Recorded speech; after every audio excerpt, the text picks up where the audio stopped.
ஆத்ம வித்யா யோகாவின் ஆன்மீக நறுமணம் ஆக்கம் பெறும் நம் மனம். ஒரு பத்திரிகை ரிப்போர்ட்டர் ஊர் ஊராக போய் அந்த ஊரில் உள்ள பிரபலமானவர்கள் பற்றி செய்தி சேகரித்து அவரது பத்திரிகை ஆஃபீஸுக்கு பப்ளிஷ் செய்வதற்கு அனுப்பித்து வந்தார். அன்று அவர் ஊரில் குருஜி ஒருவரை பற்றி பல நல்ல விஷயங்களை கேள்விப்பட்டு அந்த குருஜியை சந்திக்கிறார்.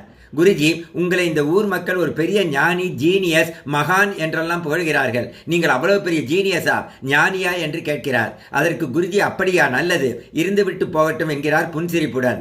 ஒருவரை எது ஜீனியஸ் ஆக்குகிறது என்று ரிப்போர்ட்டர் கேட்கிறார். அதற்கு அந்த குருஜி, உன் பார்க்கும் திறமை, த எபிலிட்டி டு see என்று சொல்லிவிட்டு தியானத்தில் மூழ்கிறார். அந்த பத்திரிகை ரிப்போர்ட்டர் குழம்பி போய் குருஜியின் சீடனிடம் விளக்கம் கேட்கிறார். சீடன் சொன்னதை கேட்டவுடன் அந்த ரிப்போர்ட்டர் அவருடைய பத்திரிகை அலுவலகத்திற்கு பார்க்கும் திறமையை வளர்த்து கொள்ள வேண்டும் என்ற தலைப்பில் ஒரு ஆன்மீக செய்தியை அனுப்புகிறார். அது என்ன செய்தி? பார்க்கும் திறமை என்பது அனைத்திலும் உள்ள உண்மையை பார்ப்பது. புறக்கண்களால் பார்க்கும் அனைத்தும் பொய், தற்காலிகமானது, உண்மையான திருப்தியை, சந்தோஷத்தை கொடுக்க முடியாது என்ற உண்மையை உணர்ந்து ஞான கண்களால், விழிப்புணர்வால் பார்ப்பது. அதுதான் ஆனந்தத்தை காட்சியாக காட்டும் கண்கள். கேட்டர்பில்லர் கூட்டுப்புழுவில் மறைந்துள்ள பட்டர்ஃப்ளையை, வண்ணத்து பூச்சியை பார்ப்பது, அதன் மறைந்துள்ள இருப்பை பார்த்து உணர்வது. சின்னருக்குள், பாவம் செய்தவர்களுக்குள் செயின்ட்டை பார்ப்பது, அஞ்ஞானிகளுக்குள் இருக்கிற ஞானியை பார்ப்பது, மரணத்துக்குள் மறைந்துள்ள லைஃபை பார்ப்பது, லைஃபுக்குள் மறைந்துள்ள மரணத்தை அறிவது. யூனிட்டியை, ஒற்றுமையை மல்டிப்ளிசிட்டியில், வேறுபாட்டில் பார்ப்பது. Seeing unity in multiplicity is the divinity என்று பார்ப்பது.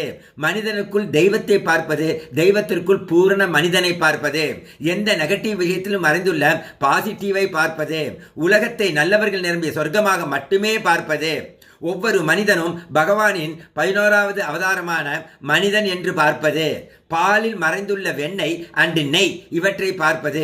நம் ஒவ்வொரு உறவுகளிலும் உள்ள சோல் என்ற பொதுவான உயிர் சக்தியான அந்த தெய்வ சக்தியை பார்ப்பது. ஆபரணங்களில் உள்ள பொதுவான தங்கத்தை பார்ப்பது. வெவ்வேறு மண் பாண்டங்களில் பொதுவாக உள்ள களிமண்ணை பார்ப்பது. மின்சாதன பொருட்கள் வேறு வேறுதான், ஆனால் அதில் உள்ள பொதுவான மின்சாரத்தை பார்ப்பது. இப்படி இந்த உலகை வைராகியம் அண்டு விவேகம் என்ற இரு கண்களால் பார்க்கும் திறமையை வளர்த்து கொள்ள வேண்டும். அதுதான் பார்க்கும் திறமை.